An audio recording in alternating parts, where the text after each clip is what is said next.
Wala nang maraming paligoy-ligoy pa, diretso sa punto na. Maiksi lang ang komentaryo, pero diretso sa punto. Maraming kuro-kuro, may tiwali, may totoo. Dito, sa puntong diretso tayo.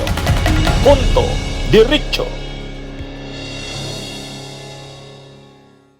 May kumakalat ngayon na mga post sa social media, matindi ito. Nakita ko nga ang mga ito eh. Halimbawa, yung isang post. Ang isang post ay post ni di umano post ni Lisa Araneta. Mga kabunyog. Ang post ni Lisa Araneta di umano ganito. I won't argue with you anymore because after all, you are my husband's sister and I respect mommy. Yung si Imelda. Pero yung mga statements mo, fake. Kasing fake ng mukha mong ritokada. Ito yon. Kumakalat ito. Nakita nyo na ba ito? Yan. Ano daw, hindi daw siya makikipag-argue. Kasi, you are my husband's sister and I respect mommy Imelda. Pero yung mga statements mo, fake. Kasing fake ng mukha mong ritokada. Eh di syempre sabihan mo naman ng mukha mong ritokada. O di matindi naman na atake kay Amy Marcos yun. Kumalat yan. Kumalat yung picture na yan. Sinagot naman ni Amy. Ang sagot naman ni Amy, mga kabunyog, sinagot naman niya ni Amy, ito naman, yes, don't argue with me. You should thank me. Ipinilit kita sa kapatid ko kahit maganda lahat ng ex niya. Ikaw ang pinaka-ugly with biggest tummy full of drugs and wine. Ang photos na i-edit pero ang hair follicle test hindi nariritoke.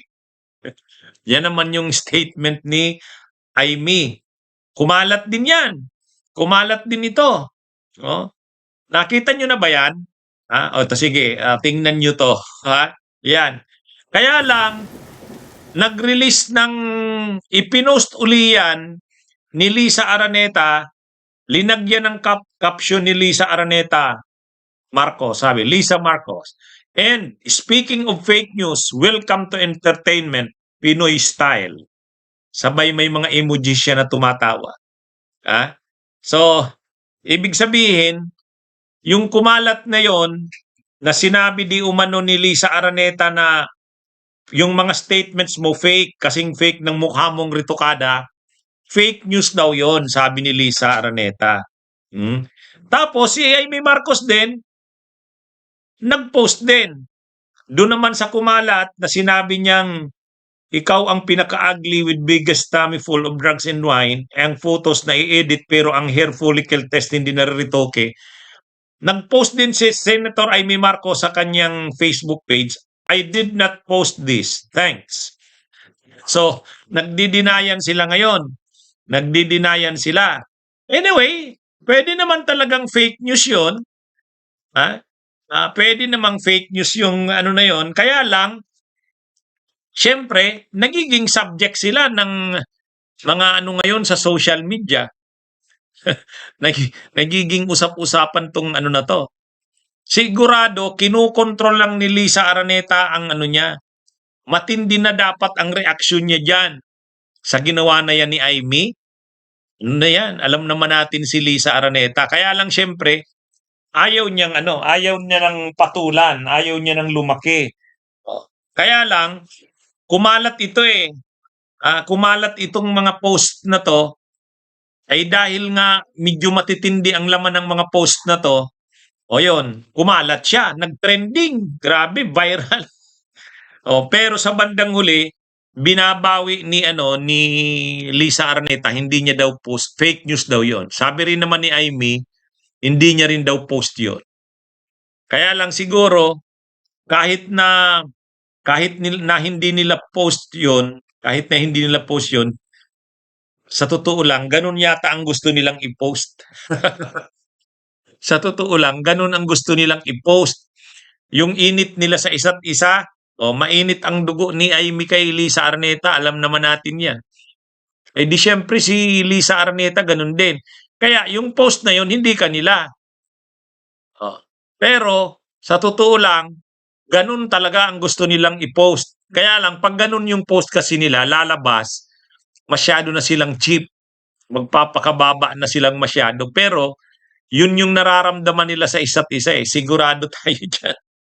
Kayo, ano sa tingin nyo? Ha? Oh. Actually, kumalat yan, tapos binalit sa media, sa mainstream media. Tapos nung bandang uli, binawi din ng mainstream media. Sabi, fake daw pala yon.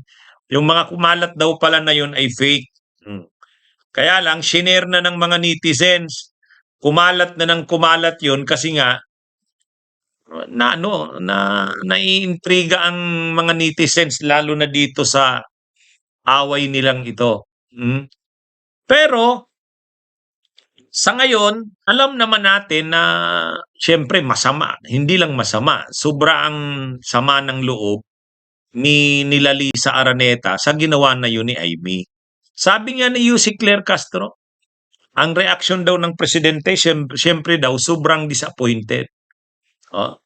Kasi, imaginein mo nga naman, sa harap ng napakaraming tao, naka-cover ng mainstream media, naka-livestream, tapos sisiraan mo ang kapatid mo ng ganun. Kaya, ano ito mga kabunyog, mga kababayan? Kaya lang, hindi naman pinapatulan ni Lisa Araneta eh. Ang mas sumagot na nauna yung si Sandro Marcos.